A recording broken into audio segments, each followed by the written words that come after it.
بسم الله الرحمن الرحيم.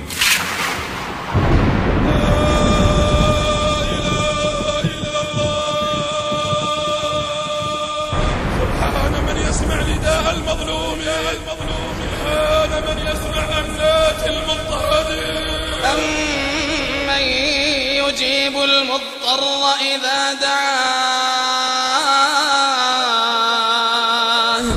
أمن يجيب المضطر إذا دعاه ويكشف السوء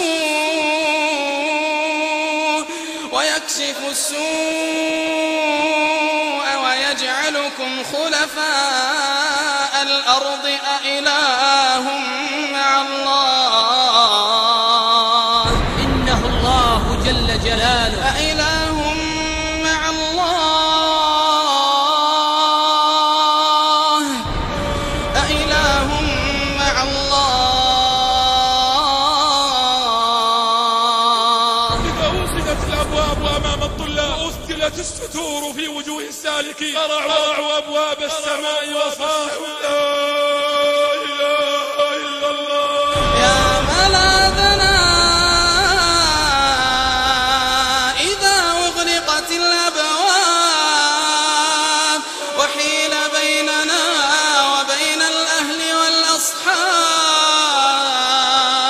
وحيل بيننا وبين الأهل والأصحاب، نطرق بابا إنه من يكثر قرع الباب، إنه من يكثر قرع الباب يوشك أن يفتح له.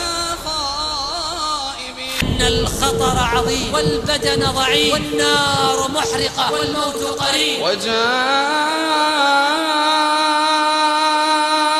سكرة الموت بالحق، ذلك ما كنت منه تحيد. فكيف بك أخي المسلم إذا بعت بالخسران وزلت رجلك عن الصراط ووقعت فيما كنت تخاف منه، فلم تشعر إلا والكلاليب قد دخل في جلدك ولحمك فجذبت به وسمعت لنداء النار. يوم نقول لجهنم هل امتلأت يوم نقول لجهنم هل امتلأت وتقول هل من مزيد.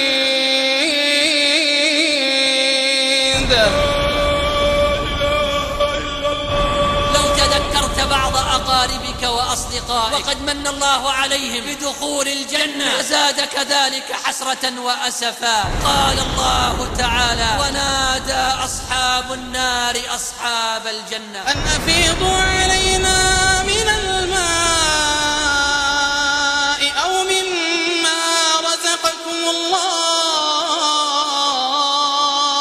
فيا خيبة من هذا حال وهذا مآل. فاليوم ننساهم كما نسوا لقاء يومهم هذا.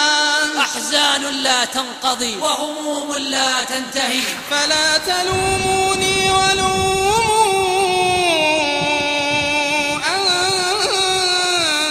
أنفسكم. تصور هذه حالتك وتزداد عذابا لو تذكرت الجنان وما فيها من النعيم المقيم والعيش السليم، متكئين على فرش بطائنها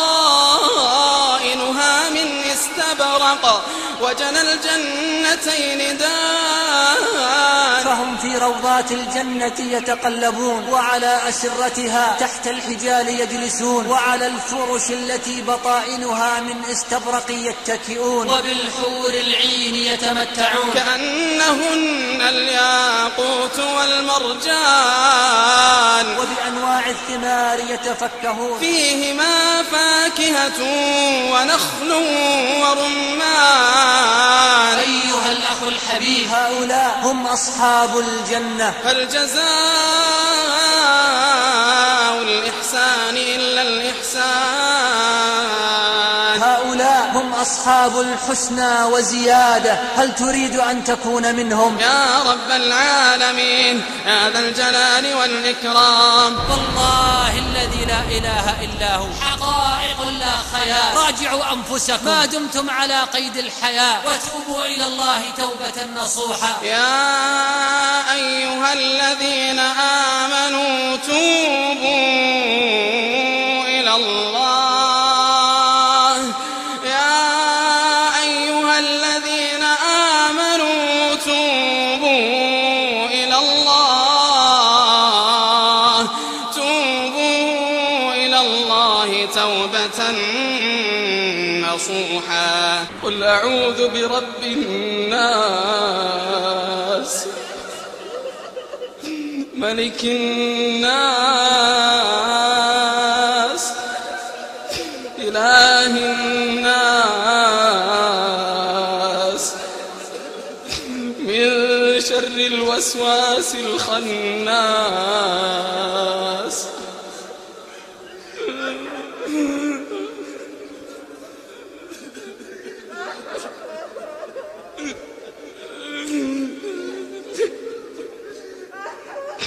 الذي يوسوس في صدور الناس من الجنة والناس. الله. للقارئ ياسر بن راشد الدوسري. سمع الله لمن حمده. اللهم لك الحمد، اللهم لك الحمد، أنت قيوم السماوات والأرض، ولك الحمد، أنت نور السماوات والأرض وما بينهما، ولك الحمد.